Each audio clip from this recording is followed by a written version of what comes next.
우리가 변곡점 매매에 대해서 좀 살펴볼 텐데 방송에서는 대부분 변곡 자리를 보진 않고 있죠. 말씀드린 대로 중심선을 기준으로 중심선 아래쪽 움직임이 나올 때는 우리는 매도존이 이어지는지 보고 매도 신호만 대응을 하고, 중심선 위쪽으로 움직임이 나올 때는 매수존이 이어지는지 보고 나서 매수 신호만 거의 대부분이 대응을 합니다. 자, 일단은 중심선을 기준으로 방향을 잡고 위쪽은 매수, 아래쪽은 매도, 이렇게 큰 틀을 정해서 방향성 잡기 쉬운 기준을 만들어 놨죠. 다만 해외 선물도 국내 선물 대응처럼 위아래 지지 저항 라인이 있죠. 국내 선물은 그런 것처럼 해외 선물도 그런 자리를 한두 차례 볼 수가 있습니다. 일단 우리 차트의 장점이 또 변곡점이 좀 잘 보인다는 점이에요. 좋은 색깔 변경과 추세선 위치로 변곡점을 좀 찾을 수가 있습니다. 일단 방송에서는 많이 대응을 하진 않는 자리인데 스스로 매매하실 때 충분히 보실 수 있는 그런 자리이기 때문에 오늘 변곡 잡는 법 하나 알려드리면, 일단 지금 중심선 아래 하방 패턴이 지금 차트에는 다 안 보이는데 중심선 아래 하방 패턴이 이어지면서 내려오고 있다가 이렇게 쭉 내려오다가 당일 저점을 찍어주고요. 자, 중심선 아래 하방 패턴이 이어진 후 당일 저점에서 반등 자리가 나옵니다. 그 전에도 일단 나왔지만 일단 반등이 나오면 그 이후에 확인을 하셔야 될 게, 자, 존 색깔이 변경되는지. 자, 존 색깔이 변경이 됐어요. 그러면 검정색 추세선 위쪽으로 올라와 주는지 그것도 확인을 합니다. 너무 큰 그림으로 보시면 눈에 다 보이시죠? 지금 지나간 차트이기 때문에. 자, 추세선 위로 올라와서 자, 매수존까지 변경되고 추세선 위로 올라온다면, 자, 올라온 이후에 우리는 확인을 하셔야 될 게, 자, 전저점이 깨지지 않고 나온 전고점의 갱신 지점. 자, 요 자리가 되겠죠. 요 자리나 크게 보시면 요 자리를 볼 수도 있습니다. 전고점을 작게 보신다면 요 자리가 전고점이 되겠죠. 이 이후에 나온 매수 신호가 매수존에서 나온다면 들어갈 수 있고, 요런 자리를 변곡 자리라고 말씀을 드립니다. 방향이 바뀐 거예요. 방향성이 바뀌는 지점. 자, 어디까지 볼 수 있나? 요런 자리는 자, 우리 기준인 중심선까지 가져갈 수 있습니다. 중심선은 우리가 기준을 잡아놨죠. 반등해서 다시 내려오면 하방 패턴 확인하고 매도 자리를 보는 자리이기 때문에 우리는 여기서 더 치고 올라가더라도 중심선에서 끊고, 자, 다음 자리는 중심선 지지받고 나오는 매수 신호를 대응을 하겠죠. 이 자리는 짧은 구간이 되더라도 이 매수 신호를 우리가 대응을 했다면 중심선 자리에서 끊고, 자, 중심선 위쪽으로 확실히 안착한 이후에 재매수 자리를 또 볼 수 있는 지점이고요.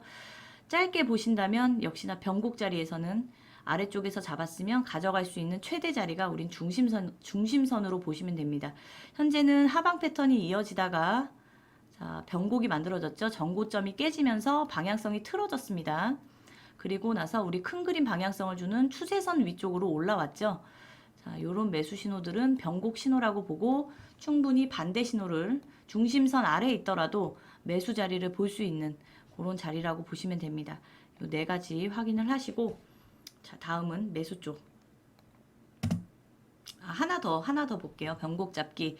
자, 중심선 지금 차트에 지금 보이진 않는데 중심선이 이 위쪽에 있다고 보고 하방 패턴을 만들어주면서 쭉 빠졌다가 당일 저점을 찍어줬어요. 그리고 나서 하방 패턴이 이어지지 못하고 당일 저점이자 전저점이 깨지지 않고 추세선 위쪽으로 반등을 합니다. 안 보이죠? 자, 여기서 반등을 하죠. 자, 추세선 안착 여부를 좀 지켜보되 전고점 자리, 지금 현재는 전고점 자리를 요 자리로 볼 수도 있고 크게는 요 자리로 볼 수도 있는 자리입니다. 색깔이 좀 잘 안 보이나요? 자, 전고점 자리를 요 자리로 볼 수도 있고, 자, 작은 전고점 자리는 자, 요 자리로 볼 수도 있는 거겠죠. 요 자리를 갱신하고 나온 매수 신호를 대응하셔도 되고, 자, 나는 크게 보겠다. 큰 그림으로. 자, 요 자리를 갱신하고 나온 매수 신호도 대응이 가능한 자리입니다. 역시나 변곡 대응을 했다면 횡보가 조금 길긴 했지만 다시 한번 치고 올라가는 그런 그림을 좀 볼 수 있죠. 어쨌든 중심선 아래 하방 패턴이 이어진 이후에, 자, 이 중간에서 반등하는 자리는 절대 잡지 않습니다. 그 자리는 눌림으로 인해서 다시 한번 빠질 수 있는 자리이기 때문에 그런 자리는 변곡 자리로 보지 않고 항상 당일 저점을 터치해 줘야 돼요. 이 위쪽이 됐을 수도 있고 저점을 터치해 준 이후에 당일 저점, 그 자리에서 반등하는 자리, 그 이후에 매도존에서 존 색깔이 매수존으로 변경이 되고 나서 추세선 위쪽으로, 우리 검정색 추세선 위쪽으로 확실하게 안착한 이후에 나오는 매수 신호는 변곡점으로, 변곡 잡기, 매수 쪽으로 잡아서 대응을 하시면 됩니다. 역시나 어디까지? 위쪽에 있을 중심선까지는, 중심선이 뭐 이 부근에 있다면 이 자리에서는 더 치고 올라가더라도 끊고 정리하고 다시 하방 패턴으로 빠질지 중심선 위쪽으로 확실하게 반등을 해줄지 보고 나서 제 진입 자리를 찾아보시면 되는 겁니다. 변곡 잡기도 쉬워요. 우리 차트가 이 색깔로 변하기 때문에 추세선 골든 크로스가 나온 지점에서 핑크색 존으로 변경이 되기 때문에 변곡 잡기에는 좀 포인트 잡기가 좀 쉬운 그런 차트라고 보시면 됩니다. 다만 방송에서 계속 변곡점을 집중해서 잡지 않는 이유는 우리 기준인 중심선을 기준으로 하방 패턴만 보죠.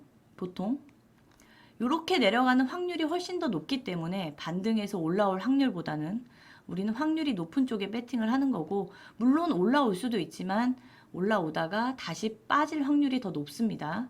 그렇기 때문에 변곡보다는 항상 말씀드리지만 우리는 방향성대로 중심선 아래서는 매도 쪽을 80% 이상 대응을 하겠다, 이런 마음가짐으로 하시고, 일단은 중심선에서부터 아주 크게 빠졌다면 변곡 자리를 한번 잡아볼만 하지만 바로 중심선 아래쪽, 너무 지저분하네요.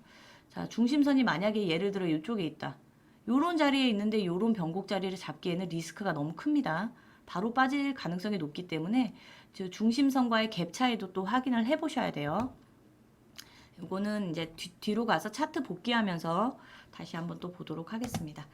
자, 이번에는 변곡 잡기 매도 쪽으로 자, 방향성이 바뀌는 지점을 또 찾아보도록 하겠습니다. 역시나 아까 매수 쪽과는 반대겠죠. 이제는 중심선이 아래쪽에 있었을 테고 중심선 위쪽에서 상방 패턴을 만들면서 우리는 매수 쪽으로 대응을 했을 겁니다. 매수 쪽으로 대응을 하다가 자, 고점에 부딪히고 나서 자, 추세선 아래로 빠지든 안 빠지든 어쨌든 고점을 찍고 나서 당일 고점에서 밑으로 빠집니다. 밑으로 내려오는 거죠. 반락을 한다는 게. 오르던 주가가 갑자기 하락을 하는, 자, 그런 모습을 보이면서 전저점 라인도 깨져버려요. 지금 이 차트에서는. 자, 그러면 우리가 확인을 하셔야 될 게 추세선 아래로 내려온 후에 전저점 자리까지 깨졌는지, 일단 전저점은 깨졌는데 추세선 아래로 확실하게 빠지는지 그거를 확인을 하시면 됩니다. 자, 고점이 더 이상 갱신되지 않고 다시 한번 매도존으로 변경이 됐죠. 자, 매도존이 변경이 됐고 전 저점 라인이 깨지는 지점, 자, 요 매도 신호나 요 매도 신호는 변곡점으로 자, 신호 대응이 가능한 신호입니다. 상방 패턴이 나오다가 방향이 전환되는 지점, 자, 추세선 아래로 빠져서 전저점까지 빠진 요 신호들. 자, 역시나 패턴을 보시면 상방 패턴 나오다가 전저점이 깨졌죠. 자, 요 전저점이 깨진 지점을 요 지점으로 보셔도 되고, 큰 그림은 역시나 요 지점을 보셔도 되는 겁니다. 그럼 나는 더 안전하게 요 아래쪽 나온 매도 신호를 대응하겠다, 이렇게 대응을 하시면 되고, 조금 공격적으로 보시면 나는 짧은 전저점 자리 요 신호가 갱신된 이후에 나온 매도 신호들을 대응을 하겠다, 이렇게 보시면 되는 겁니다. 역시나 상방 패턴으로 움직임이 나오다가 매수존에서 매도존으로 변경된 이후에 추세선 아래로 빠지고 나서 자, 전저점이 깨진 이후 나오는 매도 신호 대응이 가능하고, 역시나 고점 꼭대기에서 우리가 볼 수 있는 자리는 아래쪽에 있는 중심선 부근까지만 대응을 하겠다, 이렇게 보시면 됩니다. 역시나 중심선에서는 다시 반등을 할 수 있는, 우리 원래 보던 매수 방향으로 전환이 될 수 있는 시점이기 때문에 중심선에서는 청산을 하고, 빠진다면 빠지고 나서 다시 한번 중심선 저항을 받는지 확인한 이후에 그 이후에 매도 자리를 보셔도 늦지 않기 때문에 어쨌든 중심선에서는 무조건 청산을 하고, 중심선 부근에서 나온 매도 신호는 당연히 변곡 자리여도 대응을 하지 않습니다. 우리는 원래 반등하려고 하는 매수 자리를 잡아야 되는 게 우선이기 때문에 어쨌든 최대한 위쪽에서 변곡 자리가 나왔다면 자, 중심선까지는 충분히 들고 갈 수 있는 그런 자리가 될 것 같습니다. 하나만 더 볼게요. 자, 역시나 변곡 잡기 매도. 자, 이거는 유로. 자, 유로 차트. 역시나 상방 움직임 추세선 위쪽으로 쭉쭉쭉 올라가다 당일 고점을 찍어주고 나서 자, 밑으로 빠지네요. 반락이 나오면서 전저점도 깨져버렸고 작은 전저점도 추세선 아래로 내려왔죠. 자, 큰 전저점까지도 깨지네요. 바로 나오는 매도 신호들은 다 대응이 가능한 자리다. 이렇게 보시고 변곡을 잡고 나서 대응하시다가 우리 추세 대응할 때와 똑같아요. 변곡은 추세가 나오지 않더라도 단청으로 마무리되더라도 이렇게 반대 신호가 좋은 색깔이 바로 바뀌면 이때는 빠져나오셔야 됩니다. 우리는 큰 그림 방향성이 지금 현재는 중심선 위쪽에 있기 때문에 큰 그림은 항상 상방을 우위로 두고 있는 상황이에요. 그 사이에 잠깐 나온 변곡 자리를 잡는 거기 때문에 좋은 색깔이 바뀌면 중심선까지 빠지지 않았더라도 아, 다시 상방 패턴으로 전환이 될 수 있는 시점이겠구나 생각을 하시고 자, 매도보다는 어쨌든 매수가 중심선 위쪽이기 때문에 매수를 더 우위로 드시고 좋은 색깔이 바뀌면 바로 빠져나온다. 이렇게 생각을 하시면 됩니다. 중심선 위쪽에서 상방 패턴이 이어진 이후에 고점 찍어주고 자, 빠지는 그림이 나왔다. 그러면 매수존에서 매도존 변경 이후에 추세선 아래로까지 내려온 이후 전저점도 깨졌다. 그러면 변곡 자리를 잡을 수 있고 어디까지 중심선까지 볼 수 있겠구나. 이렇게 보시면 됩니다.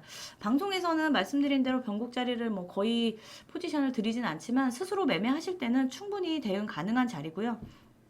방송은 뭐 한계가 있죠. 시간대가. 그 시간대에 뭐 변곡 자리가 나온다면 변곡 자리라고 말씀을 드리지만 포지션은 보통은 중심선까지 빠졌을 때 반등하는 자리를 좀 많이 기다리는 편이에요. 최대한 안전하게 대응 자리를 드려야 되기 때문에 제 입장에서는. 하지만 충분히 대응해서 수익을 가져갈 수 있는 구간이기 때문에 복귀하시면서 변곡 자리도 좀 같이 찾아보시면 좋을 것 같습니다.